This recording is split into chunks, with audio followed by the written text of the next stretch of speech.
Remix by SE Beat. Remix by Alone.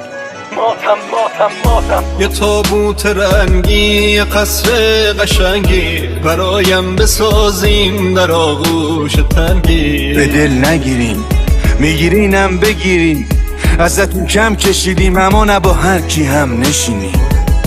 بگید تا پرستوی آهی براهه، تو میلاد مرگم ترانه به کاره. دمقم نافور دیگه تنها مین اطرافو، باز ماه رفت فردا شد باز قلب میزدم تاسو.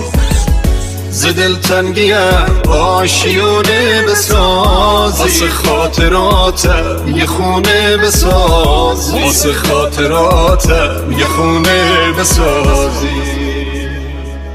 یه کسی نگو اگه شبا میخوابی چشی هنو، اصلا بفهمم چت دیگرون کجا هم نمسه سینمون. تخمشونم نیم تا اون روز که تو قبری لال بمونی کوچندی. خوب کردی با خودت، درد و دل رنه همونو به رخت میکشنش. موقع جر و بحث پیش همه تنها جوابه چی بگمه. میمونی ما اعتمادمه چی تو میگاد، هی میریسی میخوری باز رفیق ترازان کپی داشت. باسین دهن و دوخت به گفت و دیدم رو دوست بهم کردم معرفتم و کوفت میکنم پیشونی سگم و بوست.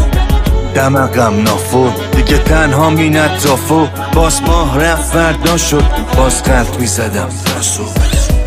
از اون کبوتر تو گوشم بگویی، نماز مسافر شکسته بخونی.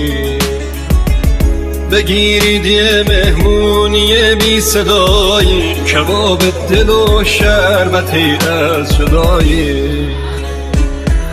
یه آهنگ شادی بگید تا قناری، برایم بخونه واسه یادگاری، برایم بخونه واسه یادگاری.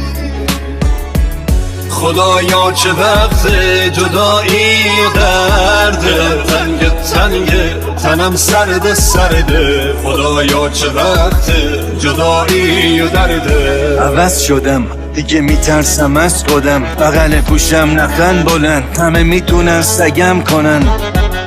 نپر سالم و با من و خودم و به چخ دادم و بعد خودکشی تخ دارم و خودم گاییدم به دنیا منم حالم خوب بود، تلاشا به کوب بود، تفشیه میدادم به زور تو. الان منو شب و صدا زندگیمو کشتم، نمیدونم که چی شدیم فیس ما خوشمون بود. نیستمتون نه همتون بیشترتون، تنها تیم جمع جوخ براش اساش رفیق تره کور. به دل نگیرین میگیرینم بگیرین، ازتون کم کشیدیم اما نه با هر کی هم نشینیم. Remix by SE Beat. همه با هم غریبن، فقط چشا رو بستن و چریدن. آدم ها از کنار هم رد شدن ولی حتی هم دیگر رو ندیدن. بعد از این شهر پر دور، بعد از این گنبد کبور، شاید یه جفت بال به هم بدن و یه جایی واسه پریدن. داداشا و خواهرای من یعنی همین آدمای بد، زندگیمو کشتن. ز دلتنگیم آشیونه بسازید، واسه خاطراتم یه خونه بسازید. خدایا چه وقت جدایی و درده، دلم تنگ تنم سرده. بودیم و کسی پاس نمی داشت که هستیم، باشد که نباشیم بدانند که بودیم. ز دلتنگیم آشیونه بسازی، واسه خاطراتم یه خونه بسازی. Remix by SE Beat. Remix by Alone.